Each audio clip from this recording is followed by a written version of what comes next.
unmute yourself.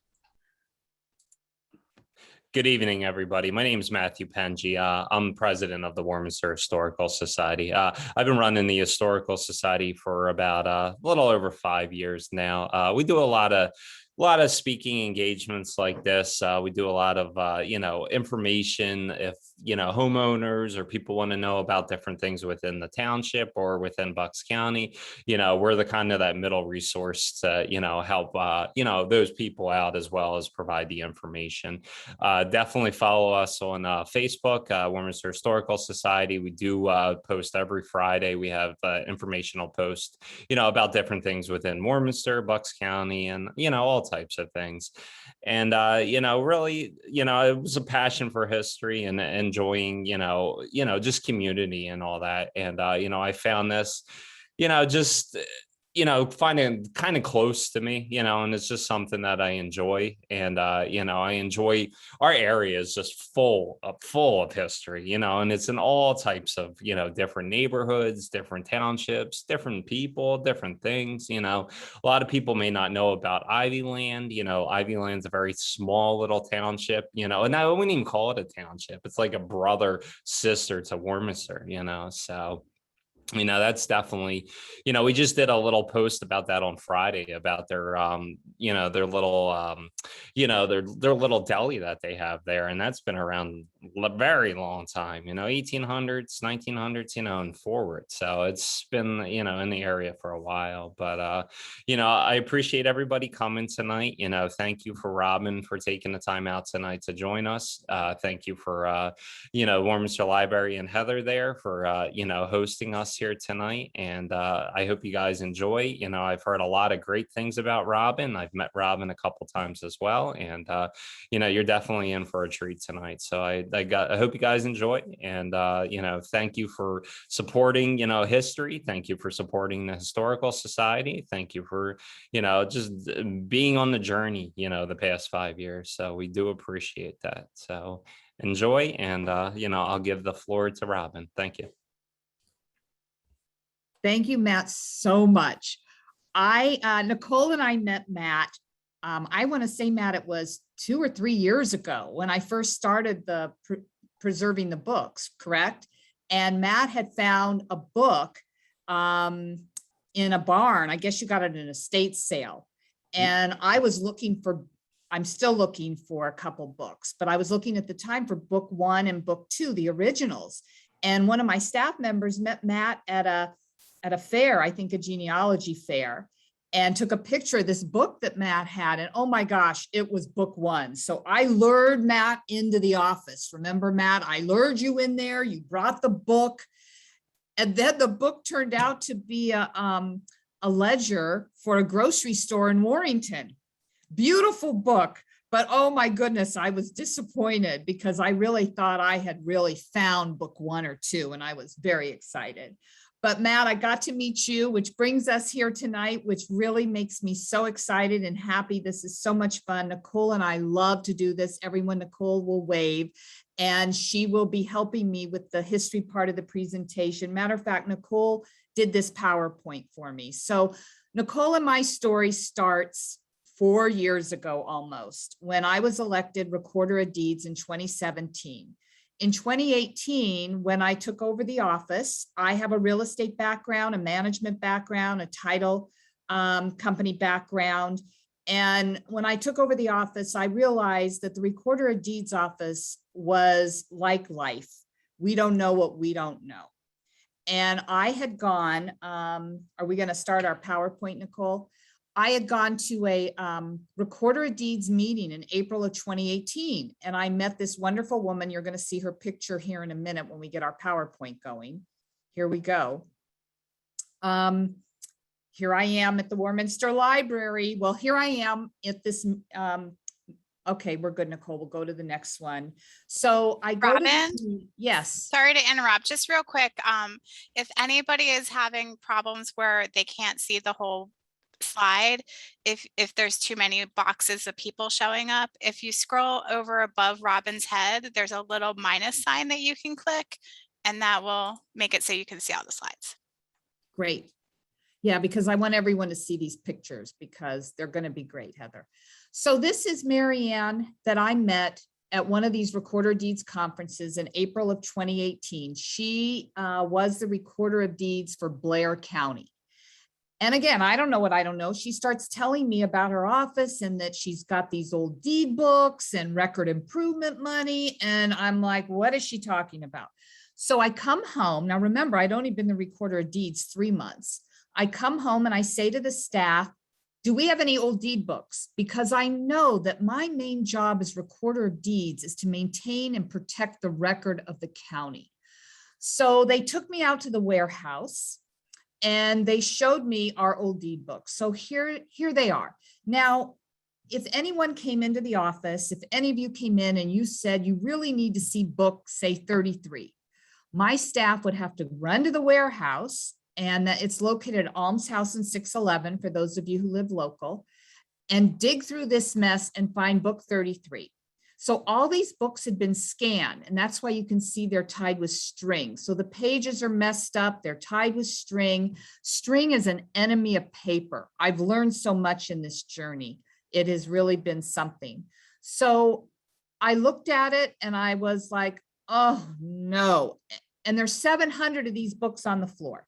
And Mary Ann had told me she used Kofile, this wonderful company that used to be a mom and pop, was bought by this big company, Kofile, and they specialize. This is what they do. I went up to Vermont where they are and I visited. So every picture you see on this PowerPoint this evening, these are all Bucks County books. These aren't anybody in New England or anywhere else. These are Bucks County books. So I went and visited Kofile. I did my due diligence, trying to find out if there was anyone else that could do a better job for this price. And I decided to go with Kofile. So, and I'm going to talk more about this in a little while, but back before I became recorder of deeds on December 27th, 2017, and I know the date December 27th because that's my pretty mother's birthday, my veteran's birthday. The recorder of deeds, whose place I was taking, he gave away a fund of money. There was a fund of money called record improvement money, and I'm going to tell you more about that belongs to the recorder of deeds office to improve and protect the record of the county. He took $900,000 and gave it to the county. So I didn't know this, obviously. I didn't know any of this until I started looking through things and I figured out the bank accounts and I started figuring out what was going on. So you can see here, these are our books. So Kofile took all the books apart. You can see how they trimmed the pages. They put everything in order. And before this happened, though, I did go to the commissioners and I did go to the county record improvement committee and I asked for that money back so that we could do this project. Well, I fought and fought and fought. And by August, I received back $250,000 and that's where we started. So these are the first books that went to Vermont. And this was in August of 2018. So go ahead, Nicole. Quick little story, the history of paper. Like I was talking to one of the participants a little while ago. From 1624 to 1850, paper was made from cotton, which makes sense in a minute. And in 1850 to 1994, paper was made from wood pulp. So if you crush the wood pulp paper in your hands, it just goes everywhere. From 1994 until now, paper's made of a combination and it's fabulous. But back in the day, it was made of cotton, and you're going to see something interesting here in a moment. So back in the day, there were ragmen. My mom would tell me about the ragmen, would sell rags, and people would buy them. Dirty rags went cheaper than clean rags, and our paper in our books were made from rags and cotton. Okay, Nicole. So Nicole's changing these screens for me, so bear with us. So Nicole and I have saved a lot of stuff. These are the old bindings from the books, and I have these, and I have this at the Warminster Library in the display case because we knew we'd get a display case sometime to be able to display this stuff. So you can see on the pages the rough edges where they call this in the scanning business, they would guillotine the books, just cut them. And so that's what this is. You'll see the bindings. So the other huge enemy of paper is tape. And so this is scraping of tape off of our pages. The people doing this are like artists and dentists. They're just, the tools are so little. And, you know, we're trying to take care of these pages. The tape will pull the ink off the pages. And we're really lucky. This is iron galled ink. So it's very, very, very sturdy. But in some of our pages, you'll be able to see how the ink has rusted. It's, you know, it's just rusted, but we have been able to save almost all the writing. So anyway, after we get the tape off, the pages go into a bath. And when I saw them put these pages into the bath, I was like, oh my God, that ink's gonna run. But no, remember the pages are made of 100% cotton that are taking these baths. And then after the bath, the pages are hung to dry on fishing wire. Now remember, these are Bucks County pages. And the ones you see in the right-hand corner, those pages were too fragile to hang. So they were laid flat. And all those little pieces you see, Kofile put them back together again. So these books go back to 1684. They have William Penn's name in them. I just want you to realize how old they are. 1684 forward, 700 of these books. So after the pages are dried, just like when we throw our clothes in the dryer, we need to iron them. Well, I don't iron, but you know, it's nice if you iron your clothes and they're wrinkled free. But this is what's called cockling. They take this big instrument and they lay it on the pages to flatten them out. So there won't be any wrinkles when we put them in their protective sleeve. Back in a day, so I told you my main job is to protect and maintain the record. Back in a day, not that long ago, a recorder of deeds had to protect the record like I'm doing. And the way that he did this was he put an linen sheath over the pages to protect the pages. Well, you know, that's old school now. We got to get that off. So this is removing the sheath from some of these pages that were protected that way, because now we're going to do it, you know, the more modern way.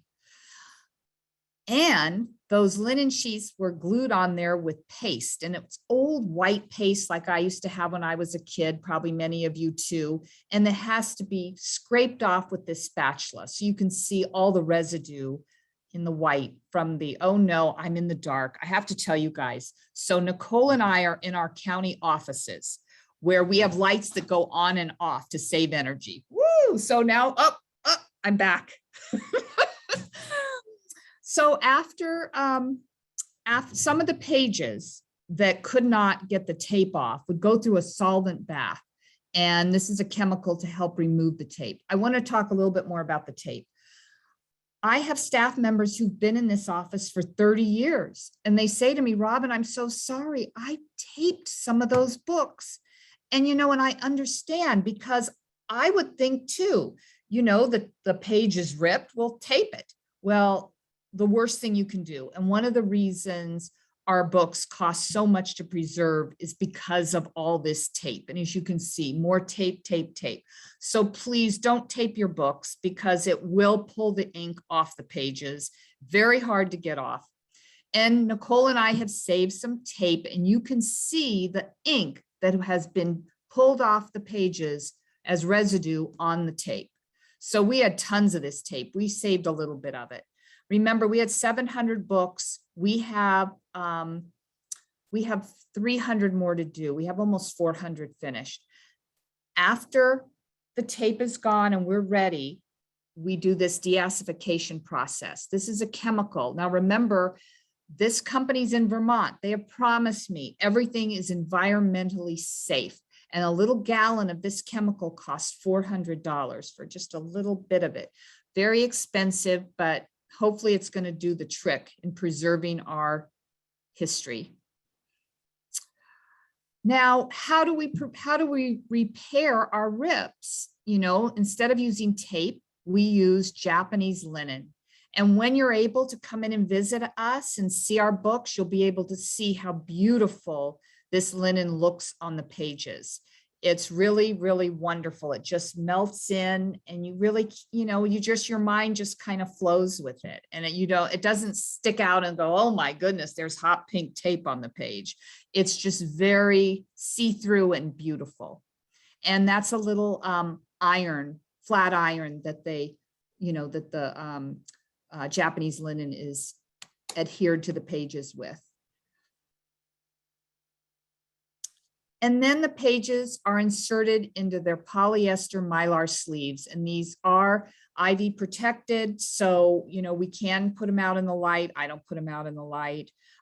You can touch the books. You can come in. You don't have to wear gloves or anything. You can thumb through these old books and see the history of our county. And it's really, really, really marvelous. This is an old book cover. I don't know if we put one into our little thing we did in Warminster, but these were handmade. We saved some of them. And now Nicole's going to show you our new book covers look like this. So every volume turned into 2 volumes. So like I said, we have 700 books. They're turning into 2 volumes. So we really have 1,400 volumes when we're done. Some of them stayed 1 book and some went to 3 volumes, but mostly they're 2 volumes and they're very thick because of the mylar sleeve, but they're very safe and you can see how professional and beautiful it is. I want to show you a book that I have here with me in the office. I'm just going to turn my computer so you can see it, I hope. It's really hard to see, but this book is very special. Let's see if I can get it on there. Well, very hard to see. What is so special about this book is Joe, who's my Kofile rep, told me that some of my pages, like I said, because of the dirty rags, the clean rags, pages are different, books are different colors. And this book is a light bluish gray. And Joe told me that this is because, and the dates match, that these are made from Union soldiers' uniforms during the Civil War. Okay, I don't know if it's true, but I love the story and the color is perfect. If you ever have time to come in and see us, we would love to show you the books that have the blue pages because it's really, really dramatic. Can't see it here though with my light and everything. I'm sorry. I really wanted to be able to show you. Okay, Nicole. So paper, again, staying on that subject for a minute. This is a picture of me standing in with the new books. So paper, you can see, I'm not going to read you how long it lasts. So I was able because, and I don't know if most of you know this, we have a new Justice Center. It's not that new anymore. I think it's 7 years old. And this building we're in, the administration building, has been completely redone. And they were able to give us this storage facility where we now put the new books so that they're not in that old warehouse where there's no air conditioning, no heat. We are in a temperature controlled environment now. And so these books, and Kofile has promised me this, they are going to last 500 years. And I'm going to hold them to that. Come on, Matt, you didn't even smile at that. So where does the money come from for the preservation of the books? I mentioned record improvement fee. I want to talk about that first. By state law, and I want you all to know this because I didn't realize this many moons ago, but the county is governed by the state legislature and the laws are written there. So one of the laws for the Recorder of Deeds office is we have to collect money. We have to collect a record improvement fee with every document that we record. So last year we had a great year. We recorded 100,000 documents. So we collected this fee, $5 per every document. $3 stays in the Recorder of Deeds office to help with our record improvement, and $2 goes to the county. So that is the main way that I am paying for the books. The other way is adopt a book. I asked Joe, our Kofile rep, I need to raise money. He said, well, in New England, they do an adopt-a-book program. I said to Nicole, we can do that. So in 2018, Nicole and I, we started touring the county until the pandemic hit, and we learned how to do Zoom. So Zoom has been wonderful to us, that we're still able to share and do everything. But Nicole and I went around the county. We went to townships. We went to Ivy Land, as Matt was talking about, a quaint little borough. Ivy Land donated $4,000 for Adopt-a-Book. And we were able to put their name. We do dedications when people make large donations. And we dedicated 2 wonderful books that have deeds recorded in them about Ivy Land to Ivy Land Borough. So Ivy Land is very important and very special to us. So that's what we did. Individuals will donate and get their name in the book. It's a wonderful holiday gift or birthday gift. And believe me, we have done it. Like I said, we've raised over $47,000, and it's been absolutely a wonderful program. The third way that we've been able to pay for the books is through grants. And this is Katie and I. Katie is one of our staff members, and she writes the grants, and she has done a tremendous job. We've received 2 large grants. We have some little ones too, but our 2 large ones, $5,000 from the Pennsylvania Historical and Museum Commission. And this is Katie and I holding up some of our books from another grant. And then the big grant Katie got, we received $125,000 federal grant from the National Park Service, because we discovered, because I went to another meeting in August of 2018, I met another recorder of deeds, Debbie from Washington County. What a wonderful lady. She told me that she had records of enslaved people in her deed books. I came home, I said to my staff, do we have enslaved people in our deed books? We looked and looked and looked, and sure enough, we found them. And mostly they are in our miscellaneous books. So this was a picture that Nicole was showing you, a picture of our miscellaneous books that we got the grant for. Back in a day, the Quakers would buy enslaved people and free them, and they'd write that up on a document called a manumission. Those manumissions are recorded in our miscellaneous deed books. We have a few in our regular books, but mostly they're in our manumission, and that in our miscellaneous rather. And that is how we were able to get that $125,000 federal grant that preserved all our miscellaneous books. They're all done. They're here for you to enjoy. And it really is thrilling to see that. And it's thrilling, and it's, you know, it gets me when I read about the enslaved people and being freed. And again, that was before the Civil War. So Nicole, do you want to talk a little about Kujo and Joe? I'll say a couple things. So we wanted to give you a little information about some of our enslaved people of Bucks County. We do have a full list, and the Pathonetary has a full list of enslaved people, as far as we know, in her books. And every township and borough in this county had enslaved people. Enslaved people built Bucks County. And this is a story Nicole's going to tell you quick about Kujo and Joe, that were given life rights to the land that our courthouse is on and Doylestown Borough's on. Enslaved people were not allowed to inherit property, so they had to give it back when they died. Nicole, are you unmuted yet? I am. Okay, you want to go ahead and Sure.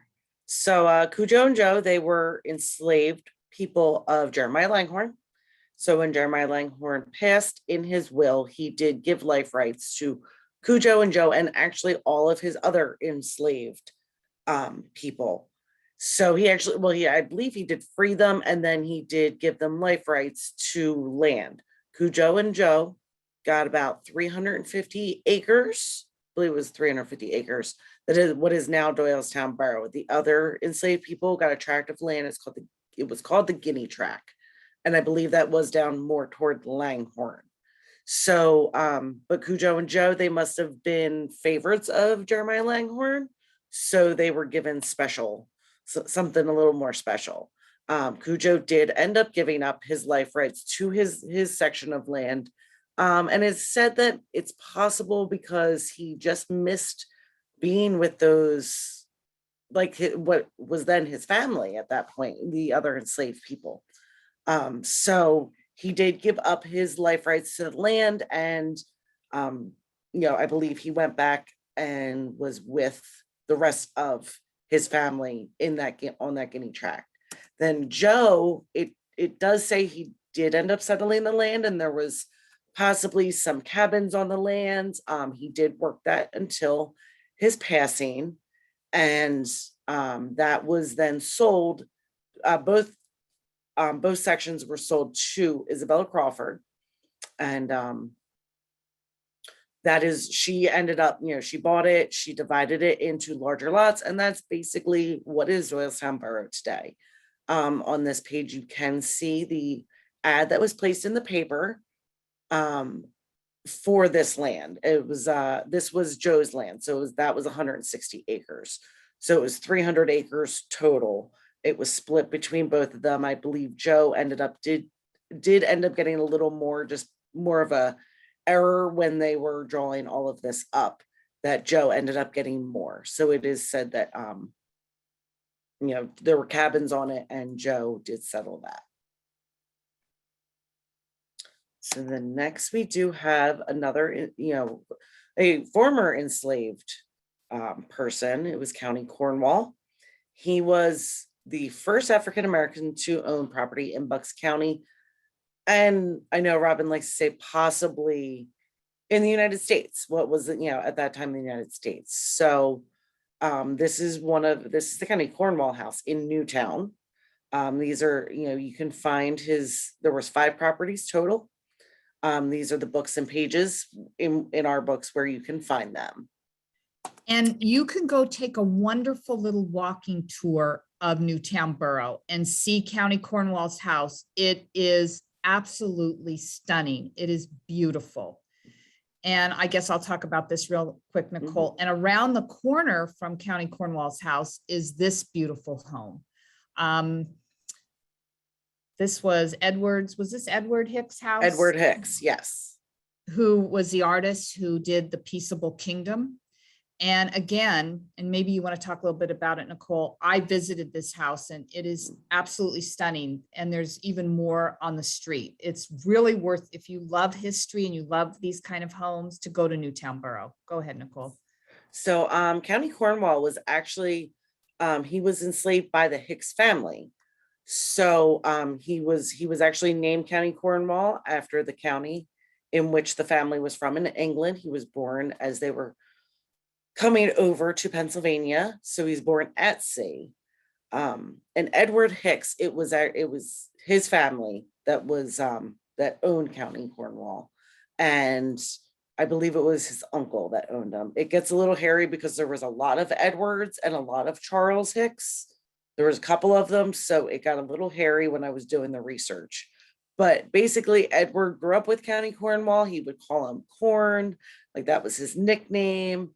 And Edward learned that he was being sold, or he had been sold when I believe his uncle died. And he tracked him down and was able to purchase him from his current owner, and was able to free him then, because he just held County Cornwall in such high regard.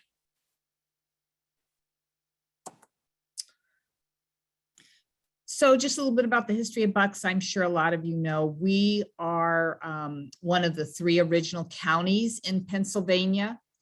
And, we can see the signs of it all over our county, from the names from Buckingham to, Doylestown, all of it. We can see the English influence. So now we're just going to get into, I don't want to say regular history of Bucks County, but more not as focused on the enslaved people, just about our county in general. So this is the King George II Inn. It is in Bristol Borough, right on the river there. It is one of the oldest. It's the oldest continuously operated inns in the United States, not in just Bucks County. And this is found in book 1, which is actually book 1 is on display at the library this month. So, but this is an old picture of it. Like I said, it's right on the river there. And, you know, one of the first owners, he was given a grant to open the inn. And, you know, he had to, the grant was, you know, he only got this grant if he established a public house or an inn and a ferry service. The ferry service, I do believe, is no longer in service, but the inn is still there and you can still go and eat and all that. George Washington did sleep here. And one of the fun stories is so it was known as different things over the years. The names were different. And I believe it was, at one point it was the King George II Inn, but they had to rename it because soldiers were, you know, our soldiers were there and they saw his picture on the sign and they shut it down. So that was, at that point they renamed it, I believe that's when they renamed it the Fountain House. And then it did come back to being King George II Inn eventually. Yeah, because we don't care anymore, I guess, if it's named King George. So this one's Bolton Mansion. And I don't know if Robin, I know you like, this is about Phineas Pemberton. So. Oh, Phineas was quite the character. He was William Penn's right-hand person. I like to say person, but his right-hand man. And he did everything. He was the first recorder of deeds, clerk of courts. And the reason that we call the recorder of deeds, register will, coroner, sheriff, we call them the row officers, because back in the day, William Penn had them lined up in a row on the ballot. And, you know, we're one of the only states that elect these kind of offices. And it dates back to Pemberton and William Penn. But go ahead, Nicole. All right. So Phineas Pemberton's house, it's in Levittown. And it was named Bolton Mansion because they were, you know, that was named after the where he was from, his family was from in England. You know, it's just a very significant house. Like you said, one of the first, you know, not one of the first, he was the first recorder of deeds. And if you love history, he's a very interesting fellow to read about, like 7 yes. kids and just really a character. Very interesting fellow. So again, this is right in Levittown, so not far. We're going to, and understand, we're going to try and work our way from bottom of the county to the top of the county. So try and keep this in some sort of order here. So next we do have Trevo's Mansion, or Manor, excuse me. So this one's in Bensalem. And it was originally owned by the Groden family. And Ben Franklin, big fan, you know, a friend of the Groden family, was said to have stayed here and flown his kite here. Once again, this is, you know, you can find the Groden deed in book 1. It did have a couple different names, one of them being General James Wilkinson House. And General Wilkinson, he was, you know, he was for the, he was with the British. So it was seized by the army and he did occupy this house for about a year, it looks like. And at one point he was also the governor of the Louisiana Territory. So he was not a nice guy. Kind of drama followed him wherever he went. And so that, but it was named, you know, it was under his name at some point. And just Groden in general, Groden, he was big into politics. He served for a very long time for the Provincial Council and the Colonial Assembly. I believe he was named Speaker of both of those several times as well. Then we have Barnsley Manor, which is also in Bensalem. And I'll say a couple things about this. If you Okay. blink, you're going to miss it. So it is there. And we know that a couple bought this house and they're supposedly going to fix it up into a wedding venue. It's had 3 fires. The bricks came from London. It is really, you can tell in its day, it was absolutely beautiful. But if you drive by now, I highly recommend if you're in Ben Salem to go by and just see it quick, because it's quite the sight. A lot of history happened here. Yes. So this is, besides Barnsley Manor, it was called a couple different things. And, I believe they just kind of named them after, the owners at some point, because Swift Mansion, the Dingy Estate, they were both owners of this property. You can see actually Robin here in front of what it currently looks like. I climbed over the fence to get that picture. So it was also said that Ben Franklin was a guest here. Maybe not. We don't really know, but I think he was. I think Ben Franklin was a guest at a lot of places in Bucks County. So, but this is actually what it does currently look like. This is one of the pictures from the lady's name, or the company name is History Attic. And they actually were the ones that kind of brought this to our attention. And they do history on a lot of properties, not just in Bucks County. So they're some of the information I have gotten was from these ladies from the History Attic. And you can Google the History Attic, and they have the whole story of the Yes. Barnsley Manor there. And if anybody does need somebody to research a historic property for them, these ladies are really fantastic. Yes. And they actually, I believe they do have a YouTube account, and it's actually speaking for the Barnsley Manor here is speaking to the people who did purchase the property. So then we have Summerseat. This is in Morrisville. And this one is a big one because, first it was built by Adam Hoops. He was, from the frontier in Pennsylvania, became one of the wealthiest first self-made men in America. So he really became, coming from the frontier of Pennsylvania, he did really make a name for himself. He was the original, he built this property. So then you do have Thomas Barclay. He was the, first American consul overseas. He negotiated with Morocco for the first national treaty. So a lot of history here. So, and then there's more. So George Washington also had his headquarters here for a short time. That's not really uncommon for George Washington, but the big ones are Robert Morris and George Clymer. They were both signers of the Declaration of Independence and the U.S. Constitution. Robert Morris, if you can't tell, being the founding father of Morrisville, which is where this lovely house is. Clymer. I think doesn't this have a National Historic marker on it? Yes, it does. That it does. And Clymer, George Clymer, one of 34 signers of the Declaration of Independence who did not own an enslaved person. And he was as you can see, he was the first president of the Pennsylvania Society for the Abolition of Slavery. So he was a big proponent of, abolishing slavery. And I personally did not know that there were signers of the Declaration that did not have enslaved people. So he was one of them. Oh, Robin, you love this one.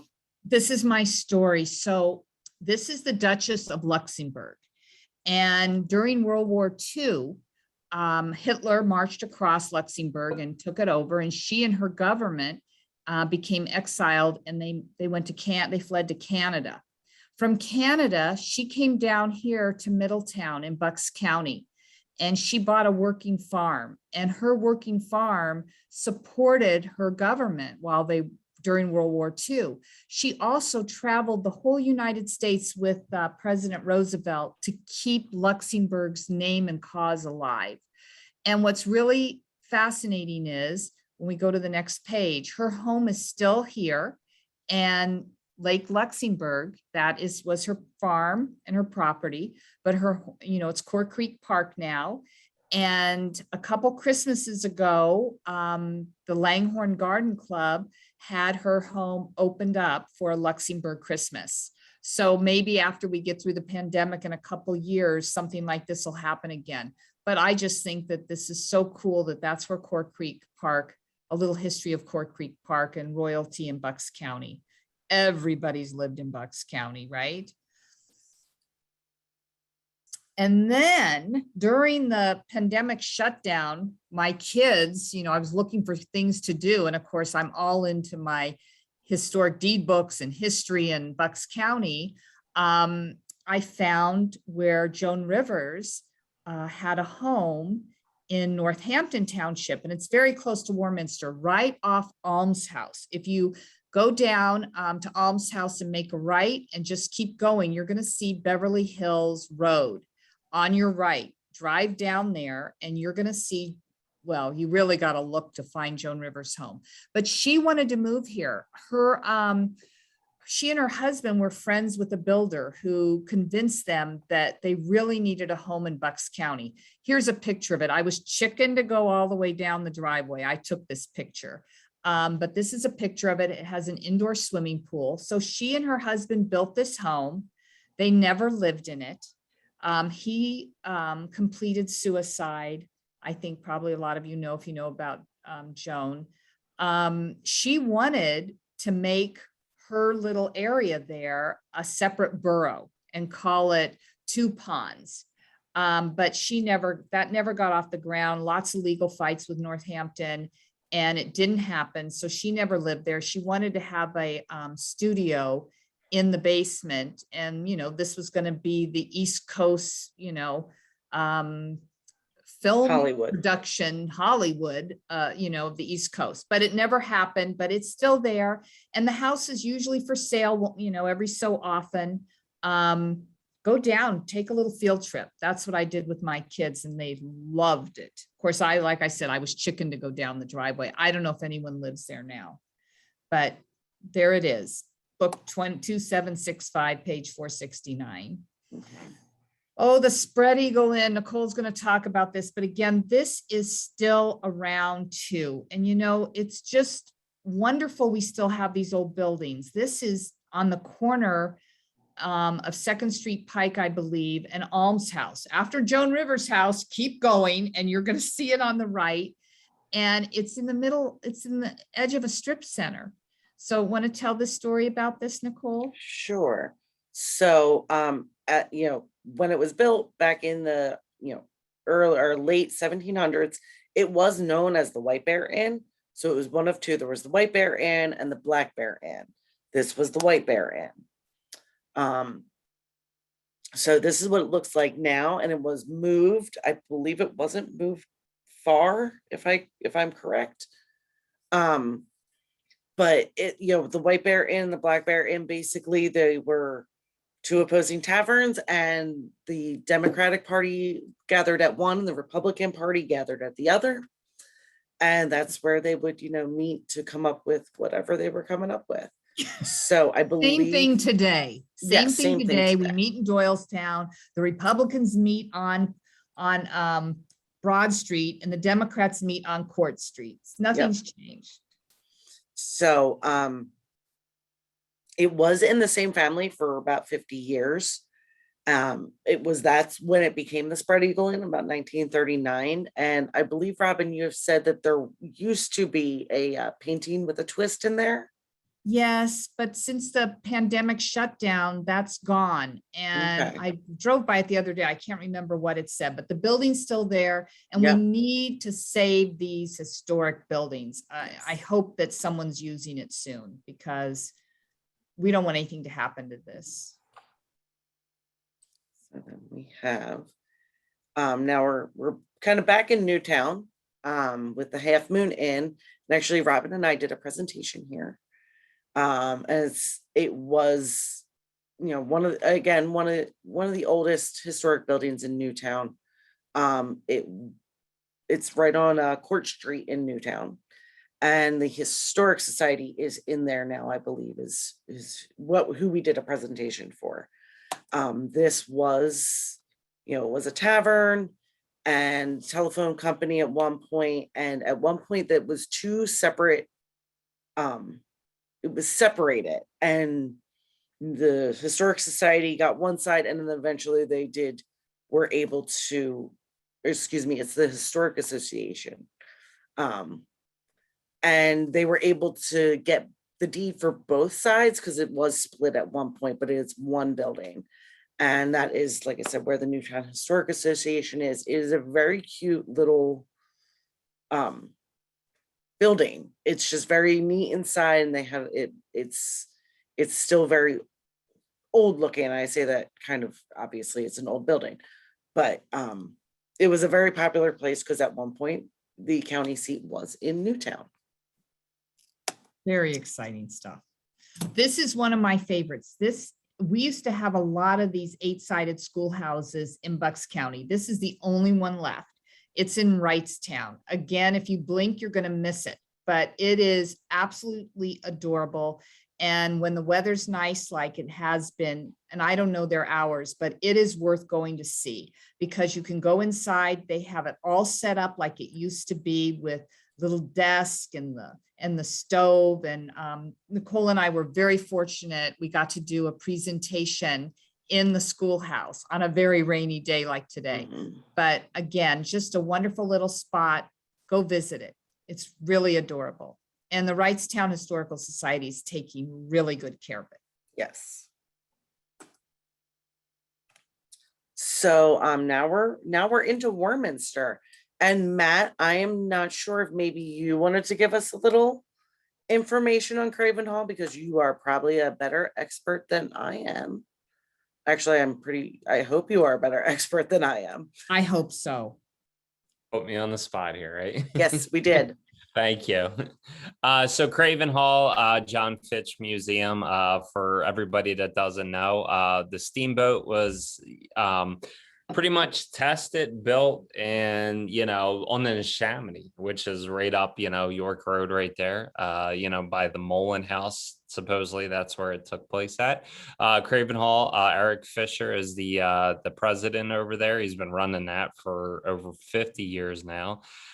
So he's, if you definitely want to stop over there, it's every second Sunday of each month, they have an open house over there. So definitely stop in, check that out. It's a beautiful place. They've taken good care of that place. And Eric's a great historian over there. He'll teach you a lot about about Craven Hall. John Fitz Museum, they actually just built a piece right off Craven Hall's main building there. Was it last year? I think it was. And you'll go in there, you can find all the John Fitch museum artifacts in there. You can find videos, you can find pictures, you can find information, all types of good things in there. So definitely check that out. But Craven Hall's that little hidden place within Warminster not a lot of people know about. It's right up Street Road, right off of was that Newtown Road right there. Yes. So yes, yeah, so definitely check that out when you get a chance. And it's the second Sunday of each month. That's great. Thanks, Matt. I can chime in too to just say something real quick because I don't know a whole lot more than you guys, but my mother's actually one of the descendants up from Craven Hall. But there's a family cemetery as well that's down the street that's really cool to check out as well. Oh, it's back okay. hidden by the library, or not the library, the hospital. Okay. So it's on the same road. All right. I will So check it out. Yes, and just another little tidbit. And I do believe this is correct, Matt. I believe we talked about this at one point. It did serve as a residence for Japanese American families after they were released from an internment camp during World War II. So that's correct. Yeah, they were up in the attic. Mhm. Okay. Yep. And it was also a schoolhouse as well too. At some point. Yes. Yeah. And it still has the original spring, what is that called? Like spring basement where they kept all the vegetables. So that's another cool little thing that you can go down into. Mm-hmm. Very cool. Yeah. The short point is go there. It's fun. So we're sticking with Warminster here, and this is the William Tennant house, which is on York Road. Tennant moved here, he was up in Northampton Township and decided to come down to over to Warminster to build a log cabin. And it's because they were realizing that they didn't have a lot of men here that were ministers, so he wanted to educate them and wanted, to get more ministers here in the States. So it was called the college, known as Log College as well. Again, first academy to train Presbyterian ministers. His sons were, learned there as well. So that would be William Penn Jr.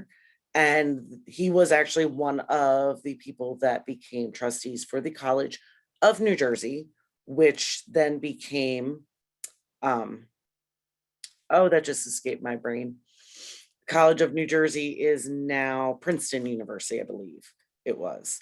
Yeah. So he was, his son was one of basically the founders of Princeton. So it is currently owned by Christ Home, and actually, excuse me, it is owned by the William Tennant House Association. Yeah, the William Tennant Association is actually still have rights to that. They're continuing to, preserve and restore the building. They have a number of things coming up right now. They have a Christmas dinner that they have coming up in December. They just, I think, posted that on social media yesterday or today. And then Wendy, who is the president of the William Tennant Association over there, she continues to, kind of get the word out there about Tennant and the house and all that. I know it was opened up to a tour about a couple weeks ago. So, Okay. yeah. Thank you, Matt. And then the Mulligan House, I think Matt mentioned it, has lots of history there. I live in Warwick Township, and it's in Warwick, just down 263, a wonderful place to visit. Again, Nicole and I were lucky enough to get to do a presentation there.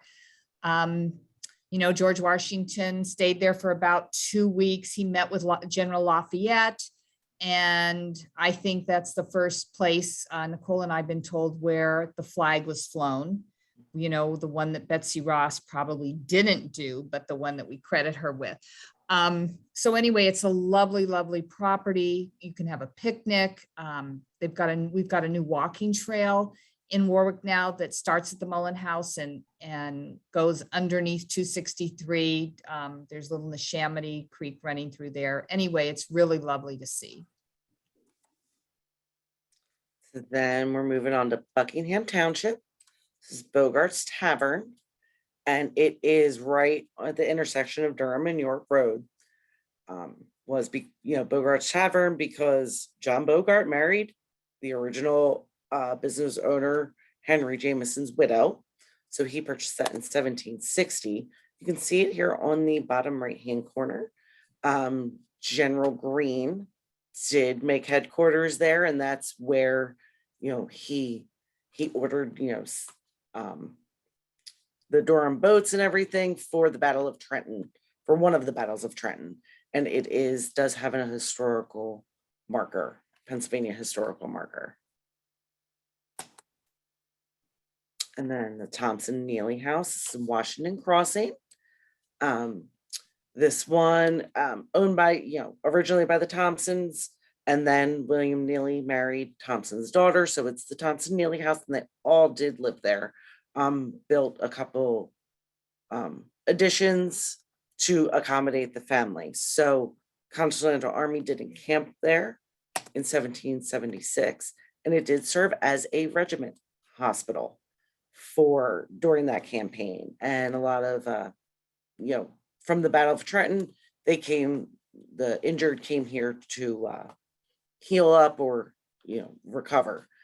James Monroe, our 5th president of the United States, was one of those soldiers brought here to recover, as well as William Washington, who was a cousin of George. And then Captain James Moore, he was buried on Christmas Day, and it is still on the property as the soldier's grave.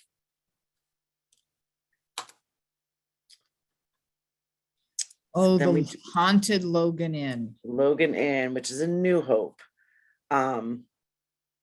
Again, this is one of, not the oldest continuously running in America, but one of the oldest continuously running inns in Bucks County. I feel like a lot of the inns state this, but I know that the King George II Inn was definitely one of the oldest, and as is the Logan Inn. So it does have a national, it is national in the National Register of Historic Places, operated through both the Revolutionary and the Civil Wars. Again, George Washington visited here, not all of that surprising. And I believe, Robin, it is room 6 that is haunted by the mother of one of the previous owners. Yeah, I think it's 6. One of my friends stayed in the room and definitely assured me the ghost was there. Yeah, because So if she you is, want an exciting something to do, book that room. And they know, I think the ghost name is Emily. I think And, so. you And know, she's she'll come and preceded by visit. the smell of lavender. Mhm. But there are, since it was in operation during Revolutionary War and Civil War, it is also haunted by some soldiers as well. Yeah, it's really crowded in there. And then we're moving on up to Hilltown Township. Or a lot of people wouldn't think it is a Percy address, but it is Hilltown Township. This is Pearl S. Buck. She was daughter of Presbyterian ministers. She spent a lot of her life in China, and she was a big advocate for women, minority groups, and adoption. So we actually did we had one of our books here for a presentation with the African American Museum. They had a display there for, I believe it was, Robin, I forget what it was called. Something to Bucks County. From Africa to Bucks County. Yeah, something. And we had one of our miscellaneous books there because they asked us to join them with that miscellaneous books, one of those miscellaneous books, because Linda Sally was very happy to assist us with that. And Linda I'm very Sally happy. is the president of the African American Museum in Bucks County, which has finally gotten a place. They're going to be opening in Middletown in an old historic place that the county has. But if you haven't been to Pearl Buck's house in Hilltown, it is really worth the trip. Absolutely beautiful, fun, especially if you love history. You'll get to see her Nobel Peace Prize. It's just a beautiful, beautiful place to visit. Yes. And I mean, you can also get married on the grounds. I know my cousin got married on the at Pearl S. Buck, and it is really just beautiful grounds in general, but even just the buildings on it. Her gravesite is there, and the cultural center is there, where they did a lot of the different things for adoption, because Pearl and her husband did, have adopted kids along with their own. I put this in the chat, but for those interested in visiting the Pearl S. Buck House, a lot of the libraries have a library membership where you can check out the pass and you can get entrance into the house for, I think it's 4 people. That's great. Very nice. Thank you, Heather. So we're working our way up here, and we're now in Sellersville, not far from the Pearl S. Buck House. It is the Washington House and the Sellersville Theater. You can't really have one of these without the other. Originally built by German immigrants, first license for the tavern was during the late 1800s. The stable that was next to the Washington House, where they would board their horses and everything for the patrons, is what became the theater. So like I said, you kind of can't have one without the other. So you can go and enjoy a show at the Sellersville Theater. They do have a lot of acts that come through, and then go enjoy, or before or after, you can go enjoy a meal at the Washington House, which is a very nice place to eat. Now, Nicole, don't forget the Liberty Yes. Bell spent a night in where the theater is now, used to be the barn. Yes. And they have a plaque on there that the Liberty Bell slept there. Yes. And actually, the Sellersville Museum they're redoing their display actually for the Sellersville Theater and the Washington House. So that's a nice little, it's right up, the Sellersville Theater is right up, or Sellersville Museum is right up the street, literally walking distance from the Washington House. It's very sweet town. I highly recommend visiting. So then we're gonna scoot on over about 5 minutes from the Washington House to the Percy Historical Museum. The Society Museum. It used to be a transit station, trolley station, and part of the Lehigh Valley Transit Company, and it was the Liberty Bell line that went from Allentown to Philadelphia. This is exactly where the Historical Society is. Yet another historic society we have worked with. We did do a Zoom with them because it was during the pandemic, but it's a cute little, I mean, it is right in the center of Percy, and it's just a cute little building. They have a lot of stuff in there. I have been able to visit and talk with them. I live within walking distance of the Historical Society. I live right in Percy. So it is a very cute, like I said, you saw the building there. And it's right in the center of town. It's very cute. I know I said cute 5 times now, but I think 10 times, Nicole. but 10, that's I'm okay. sorry. And it was purchased by Harry E. Grimm, and Grimm is, if you know Percy, Grimm, Bean and Thatcher is a law firm that is very big, not actually far from where this trolley station is.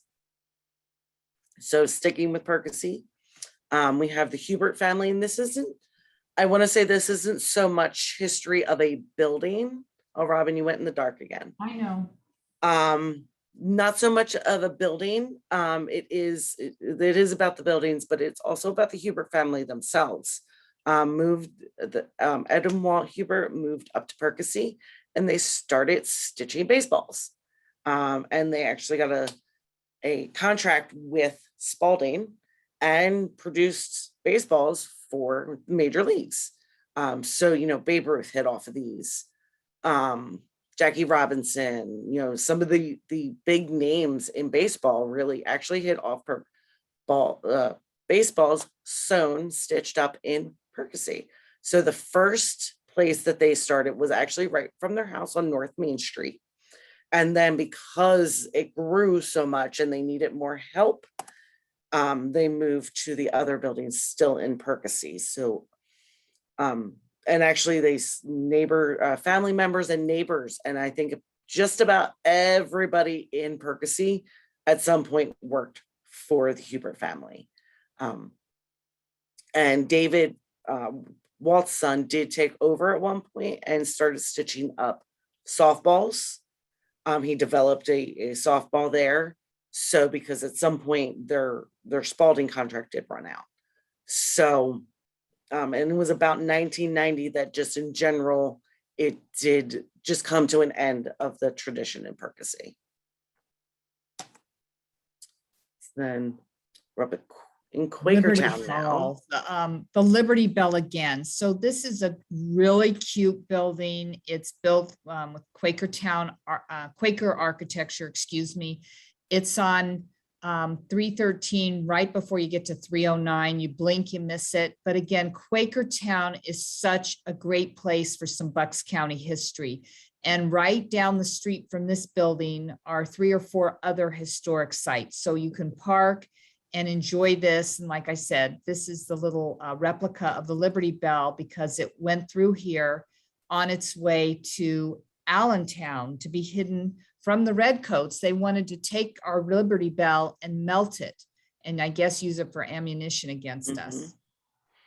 And this is on the National Register of Historic Places. It is owned by Quakertown Borough, and like Robin said, you can see a little Liberty Bell there as in honor of the fact that the Liberty Bell did stay there. So then we have, if you blink, you miss it. Right. But catty corner, almost basically catty corner to the Liberty Hall is McCool's Red Lion Inn. And actually it's currently open. You can go in, you can have a drink, you can have some dinner. They do have a building next to it that is for, you can go to comedy shows there and all that. And it really, at the time, just served as an inn, a tavern, a stopping point for people passing through, going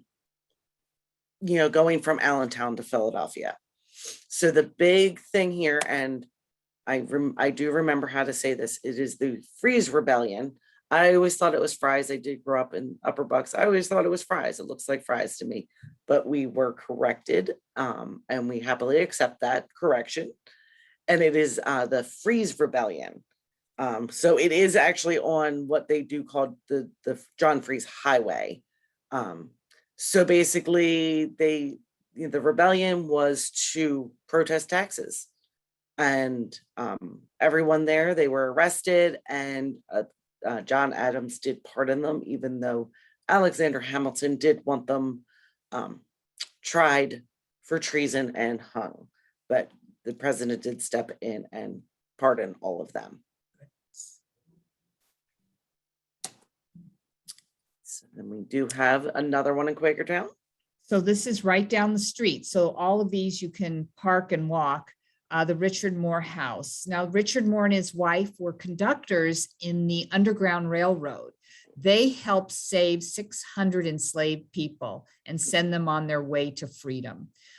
Richard Moore also was the largest employer in his day. I think he employed 10 people in his business, but this is a beautiful home. There I am again. Of course, I'm always out visiting our historic sites in Bucks County. I really love it. And again, a nice place to walk by and see. I think it's apartments now. It seemed to be separated, but the history there. And Nicole and I are really talking about this year, hopefully putting together an Underground Railroad little tour like this, just of the Underground Railroad spots in our county, because there are quite a few of them. Mm-hmm. And it is said that Moore and his wife were very welcoming to these to those coming through the Underground Railroad. So it's always kind of nice to hear, not everybody, there were people that were very understanding that these were humans, and not, understanding that he was a conductor, and really they could come after him for that. And he could be tried for treason and such, as his family and everything. So it was a very dangerous thing to be a conductor for the Underground Railroad. This one's Robin's story. Yeah, so this is my sister-in-law, Strawn Bouvier. Her real name is Linda Rosenthal, but she's an actress. And one day, 20 years ago, she said to me, Robin, my family's from Bucks County, and they founded a little town there. Well, sure enough, I found it. It's called Strawntown, and it's in Haycock Township. And if you blink again, you miss it. But she is so happy that Nicole was able to find all this information about her family. We do a lot of work for the people that are looking, for their genealogy research, come to our office or work from home now. And so this building was owned by one of Strawn's relatives. There he is. And now also the Raven's Nest. I don't know if they're still around since the pandemic started, but Nicole's even been to the Raven's Nest for a drink, right, Nicole? Yes. So my sister-in-law is very excited when she comes back to town. She wants me to give her the tour, and I will be taking her straight to Haycock Township. Yes. And this was also another part of the Underground Railroad. But the Strawn family were very big in Haycock. And so they had what it says, a store, a tavern, and 14 houses. I think were they Quakers? I think they were Quakers. I believe so, yes. Strawn told me that. Yes. So Strawn named herself after Strawntown. She took her real name was Linda Strawn, and she took Strawn as her first name, and Bouvier, her mother's maiden name, as her last name. And she's been in a lot of movies. She's been in she was in the Gilmore Girls. She played the school teacher. She was in a bunch of movies. Call me if you want to know, but she's a good actress. So again, not so much about a property, but more of just some history of people that have been in Bucks County. And this is Charles Darrow. And if you can't tell, this is about the game Monopoly. And basically, well, there's a lot of research that says the game Monopoly was invented by a lot of people. There was a lot of versions of this, but Charles Darrow was the one that is credited as the sole inventor and was the one that got the patent for it. So the copyright and everything. So he actually first sold it to winemakers in Philadelphia, and eventually, did move or sell it to Parker Brothers, and they really only were interested because how well it was doing at winemakers. So he did, like I said, receive the patent for it and ended up selling it to Parker Brothers. And then after all of that, he did, while he was born in Philadelphia, he did purchase a house in Knockemixon Township. So it's a little bit of a national history, national persona, I guess, for this big, everybody knows what a monopoly is, but he's from the area. He was from the area. So that's also always a nice little tidbit to know. Then we have the Durham grist mill, and you can see this was actually, Robin, I believe this was one of our first presentations. I don't know, with the pandemic, I've lost a whole year. But this was way back when we first, this was one of our first. This was in the summer. I really think this was 2019, August 2019. Okay. But this is up in Durham Township, obviously Durham grist mill. And it was a warehouse. They did a lot of, this is where the Durham boats were. And I don't think I have the picture. There was, they did produce cannonballs for, the different wars and everything. And Robin, I do actually have a picture of Robin holding them. And we did get a lovely tour of this when we were up there for the presentation from the gentleman from the Historic Society. A lovely park, and they have replicas of the boats used by Washington when he crossed the Delaware. And it's just, another lovely little place to visit, see some history, see how a mill works. They've got it all. They have a little tour and everything. It's great. Yes, and they still have the large water wheel. That's how they were able, they use water power with the wheel to power the mill, to grind this, for the millstones to grind up the flour and everything. So it's and they still have the water wheel. You can see the big water wheel that is still there. And then we have, I believe this is our last one, Robin. Regelsville. Regelsville Library. So this is another beautiful little spot. This is where they have their township meetings, where they have their library. They have a little museum in this building. We have a drop box there for ballots to vote. It's a great place, a nice little trip on a beautiful day to go up and visit this lovely, lovely library and museum. Yes. And they actually, in the library itself, they do have a old fireplace that is made with Mercer tiles. So it is very ornate and beautiful. They do have a lot of stuff for kids there. We did have a couple of books on display there for a little bit. So I just want to tell you a couple things. So one of the things I've done as recorder of deeds, I opened up the records. So you can look up all of these deeds and everything from home. You don't have to come in the office. When I got here, they only went back to 1980, but I opened them back to 1684. So you can see them. We are in the process now of rescanning a lot of the pages so that it'll be easier to read. Some of these things are very difficult to read. So anyway, that's my big news. The records are open. Go at it, have fun. It does cost a little money. It's 15 cents a minute. 10 cents to print a page, but or you can come into the office and it's 50 cents to print a page in the office. So, it's a great thing to be able to do. And it kept our title companies working, our real estate, salespeople being able to sell houses. They were able to close them because we had our records open. When this building shut down, everyone could work from home.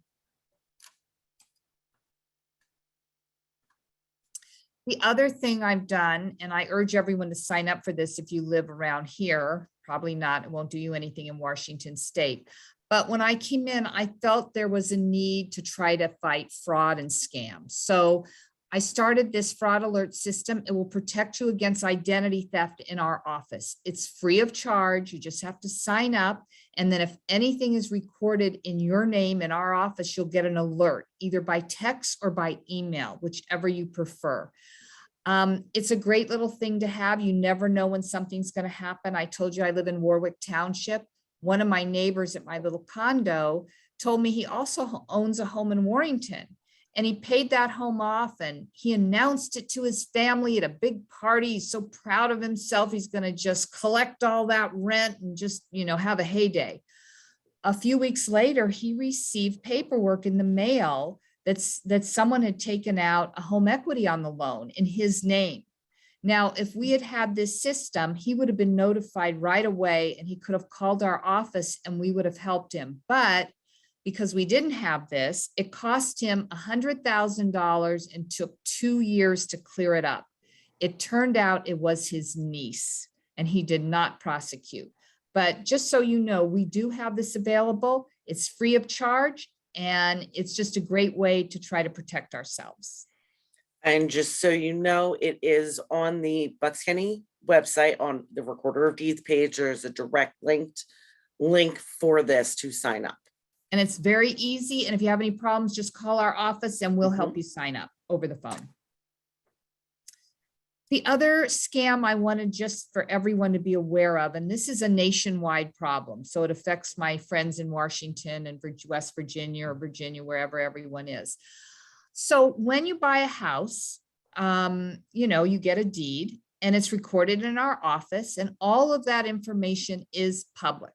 There are some companies out there that search our records every day looking for people who have purchased a new home. And they send them out this form telling them for $89.95, they'll send them their certified original deed. No, no, no, no, no. You get your deed from your title company or your lawyer a few weeks after you close on your property. So the only way I can fight this scam, and it's legal, but the only way I can fight it is by telling people at my programs. And the other thing I've done is, like I told you, you can print at home. So these people are printing a copy of the person's deed and selling it to them. But now when they print it, I watermarked it. So it says copy on it. They're still doing it. I have to try to get my Bucks County people to wake up. Do not purchase this. You're throwing away $90 when you're going to get your certified copy from your title company.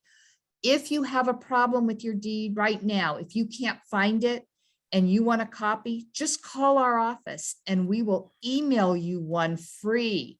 Do not do this. I got my point across, right? You're not going to fall for this.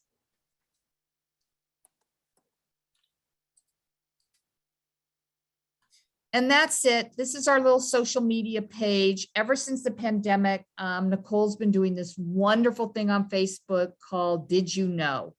And we post something historic every week about Bucks County. So if you're interested in Bucks County history and you want to see what we're doing in the office, follow us on Facebook. We also have a great newsletter too. You can always email Nicole and she'll put you on the list. And if you have any, if you've followed the Did You Knows and you have any suggestions, please let me know. I'm always looking for new places to research. Yep. And I'm here for questions. Thank you so much. I want to thank Matt and I want to thank Heather and the Warminster Historical Society and the Warminster Library. I can't thank you all enough. Thanks so much, Robin. We did have a few questions in the chat. One of them was pretty early on. Someone asked, were the old records preserved? So when you were talking about the preservation, like, did you go back completely or are you still working on that? Okay, so we have the 1684. We've worked from the 1684 and then moved forward. So we have about 300 more books to preserve. We had 33 go out on Monday to Kofile this week. it's just a process of finding grants, having the record improvement money to keep this project going. So that is my goal. Hopefully, if I get reelected, because, I'm elected, I'm going to continue to finish this project of preserving all the books, all 700 of them. And, like I said, they're going to last for a long, long time, and they'll be here for any of you to come and visit anytime you want. We'd love to show it. The original deeds. So people have original deeds because you get your deed. We have been given some deeds, some very old deeds, and we have preserved them. And Nicole and I have them. And I have them out on the floor for people when you come by and you want to see what some old deeds look like. We have them in a book.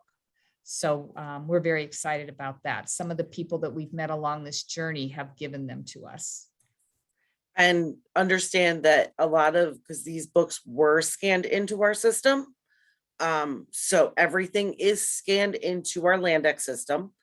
And Robin does have somebody that does work on making sure that all the pages, because sometimes they are difficult to read, and sometimes the scanning when they were scanned wasn't the greatest at the time. So Right. somebody is trying to make those records better. So online and in the office, you would be able to see them, the better copies. So in my second term, hopefully, I'm crossing my fingers, I am going to rescan all those pages. So the 33 books that went on Monday to Kofile, they are going to be rescanned, because now Kofile has some fabulous equipment that can do a much better job. And like Nicole said, these were done a long, long time ago. So they're very hard to read online. And that's why sometimes people need to come into the office and see the books so they can read it easier. Now, and they're very wordy, the books, because remember, these were done a long time ago, and the people who were recording, mostly, I'm assuming men, were being paid by the word. So they're very wordy. But I am working hard to make sure that, that this record is going to be easily accessible in the future for many, many years to come. Yes. And sometimes also because somebody's asking if we have the original records. The books that are preserved are the original records. Yes. So they are all the handwritten. Book one that is displayed at the library is book one. It is from 1684. So all of that is being preserved. And it is online on Landex in our system, in the computors in the office, all handwritten. And we trust you all at the Warminster Library, because that book one is precious to me. I have a story on it. It was lost and we found it, and we were able to preserve it. It has William Penn's name in it. And I think Nicole has it open to William Penn's name. I do. Yep. It's just absolutely precious to us and beautiful. There I go, the lights. See, we're saving energy in the county. I have to stand up and walk over, and then the lights come on. Oh, Nicole's come in. It's crazy, isn't it? But it's dark outside. I can Robin, ask you got to the- get a word in about that. Yeah. Like, they should not be doing that. This is the new building. And so if the sensors doesn't feel movement in the room, the lights go out, Yeah. because they're trying to save energy. I'm all for that, They except for should when give I'm you doing the the Zoom. switch. Yeah. I know. So I will make sure to send the chat to you and Nicole, because there's a lot of really cool stories that people have put in Great. about different ancestors and stuff, but we do have some more questions. Okay. Where would I find more information about the amusement park at Neshaminy Falls? It's my understanding there was a park there near the train station. Folks from the city came out to visit. Ugh.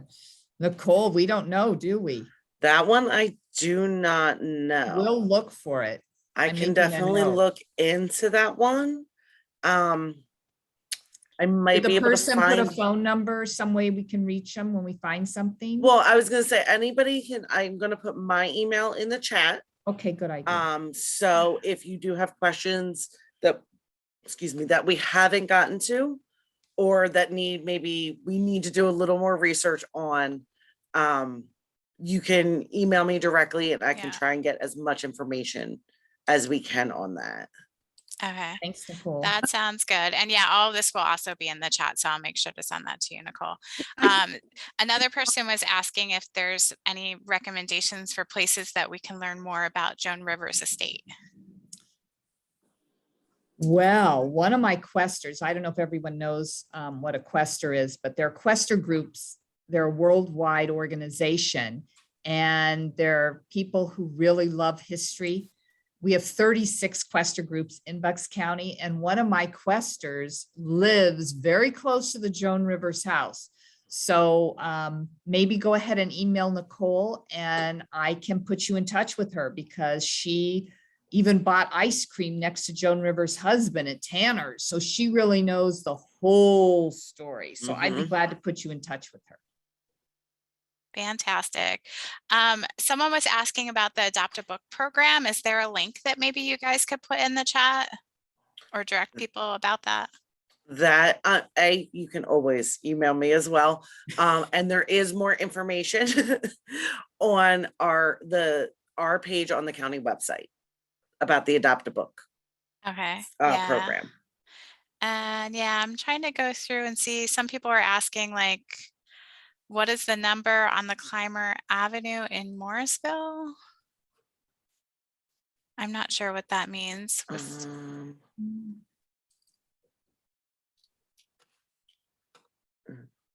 The house number, the Clymer Ave, the house in Morrisville.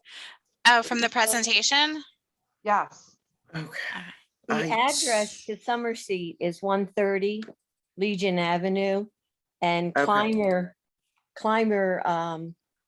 is part, it borders on Clymer.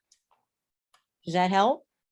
Yes. It does help. Thank you very much. Okay, Whoever great. answered, thank you. Here's a real interesting one.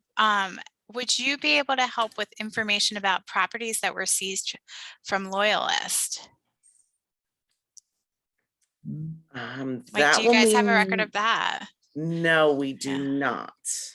So Okay. part of we don't always know who was who when these are recorded. So you might so- have it, but it might not say that that's why it was. Okay. There have been a few that I have come across, and Katie, who a lot of times will help me, who does the grant research, has said that they were, a loyalist or something along those lines, but it doesn't always state that. Okay. So if they came with contacted you with specific names. I would be able to at least look to see if there was a deed Okay. in there. And even that, I will say, it does get a little tricky, because if it was sold or seized at like a sheriff's sale, the records get a little hairy with those, because partially sometimes some of that was actually recorded in the prothonotary office, and then it kind of flip-flop back and forth between prothonotary and our office. So the records do get a little hairy there, and there are ways to do it. And there is a woman in our office, Lynn, who is great with a lot of the historic stuff, and she might be able to figure it out, but it does take a lot of research sometimes, but we can definitely look into it. Okay, fantastic. Someone's asking about Levittown and property records that Levitt purchased. Would you guys have something on that? Oh, we do have the deeds and everything from Levitt, and actually we do have a story about that. That one didn't make the cut this time. So we do know that Levitt, purchased the property that is now Levittown. Levittown, Pennsylvania is one of there's a few Levittowns within the United States, the first one being in New York. There's also one in New Jersey, I believe, but ours was the second one. I'm pretty sure ours was the second. And we do have, who Levitt and Sons actually purchased the property, and when they sold it. What is not in our deeds, but I believe is in the deeds in New York, do say about not selling to African Americans. Those we have looked that up, and that I have not found any in our deeds that say that. Okay, great. Someone is asking, how do I get an actual record of the land deed from 1685? They have the index number, but not the actual document. Would that be what you were saying earlier, where you opened them up and they could go on and access it for a fee? Mhm. Yes, absolutely. They can also come into the office if, you know, they don't, if they want to research a little more and don't know necessarily what they're looking for. It might be easier for them to come into the office for that. And the index books that we have, we can do it by name. I believe Mary Ann is the one asking that for looking for George Walker. I believe that's what I saw earlier for 250 acres in 1685. So we would be able to do it by name search as well with with the index books that we do have. Okay, so this next one is probably could be for any of you, Nicole, Matt, or Robin. Someone's asking what you guys know about the Klein property on York Road, which is a hot topic in Warminster. Oh, I know. And I love that property. And I know that somebody owns it. And I know that, if they want to know what's happening right now, and I don't know if Matt knows, but I know that it's been going through zoning, right, Matt? And they wanted to build houses on it. Am I right, Matt? Yeah, so you're correct about that. So there's a developer in the township that owns the property. He did get the okay a number of years ago to go ahead and build townhomes on that property. The Klein property itself, the home, has to be restored to a certain degree, not to what it used to be, but to fit the realm of what townhomes are going to be built on there. So it's all uniformed. Oh, good. He's not going to tear that down then? No, it's not going to be teared down, but the number of years that it's been sitting, it's getting there. So basically, he still owns the property. He's trying to sell it off right now to a number of different developers. I know there's been talks, over the last few months, over the last years or so, but right now it's kind of just sitting at a standstill. So, And for those that don't know, the Klein property is an old home that has kind of like Southern plantation style columns in the front. It's really beautiful.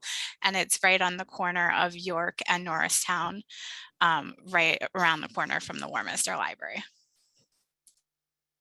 Yeah, one of the unique things about that property, if you're running down York Road and you look up to the side of the house, you'll see up on the top of the roof on the side facing towards York Road, it's got 1765 within the brick area right there. You can see that. So It's very cool. I love it. I think I got all of the questions, but feel free to unmute if I missed anything or retype your question, because there's been a lot of fantastic conversation in the chat. Heather, this has been wonderful. Mhm. Nicole and I can't thank you enough. We love sharing all our stuff. It's our pleasure. And I will go ahead and we're going to be posting this tomorrow. So it will be on YouTube, and I will go ahead and email everybody that has registered through the library, and then the Warminster Historical Society and the Recorder of Deeds will also have the link. Great. So, and Thank you so much. yeah. It's wonderful. I'm going to stop the recording real quick. Okay. But if